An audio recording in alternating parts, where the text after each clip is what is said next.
High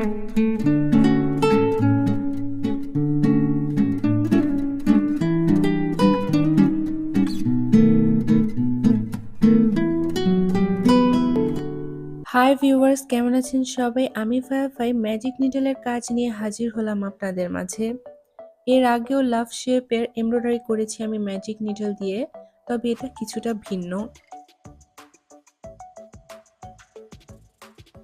ভিডিওতে যতটা সহজ মনে হচ্ছে ম্যাজিক নিডল দিয়ে কাজ করা, আসলে ততটাও সহজ না এটা দিয়ে কাজ করা। অন্তত আমি যে নিডলটা ব্যবহার করছি সেটা দিয়ে নয়। তবে সহজ হোক বা কঠিন, আমার কাছে ম্যাজিক নিডল দিয়ে কাজ করতে অনেক ভালো লাগে। এখানে আমি 2 পরল সুতা নিয়েছি, তাই সহজেই আমি সুতা শেষ হলে এভাবে আবার লাগিয়ে নিতে পারবো। এটি আমি একটি কাজে ব্যবহার করব, তো কি কাজে ব্যবহার করব সেটা সামনে দেখতে পারবেন। আমি মাঝখানের অংশটা সাদা আর সাইডের অংশটা গোলাপি দিয়ে করে নেব।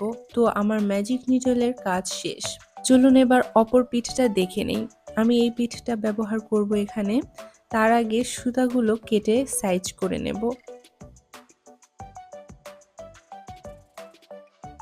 তো আমার এমব্রয়ডারি কমপ্লিট।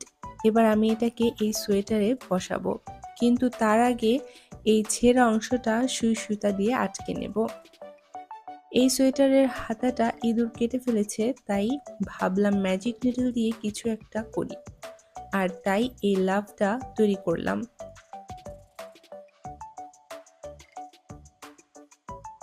এখানে আমি এভাবে আটকে নিচ্ছি। আমার মনে হলো এভাবে সহজ হবে, তাই আমি এভাবে আটকে নিয়েছি। সোয়েটারে লাভ ডিজাইন ছিল, তাই আমি হাতেও লাভ ডিজাইনের এমব্রয়ডারি করে নিয়েছি।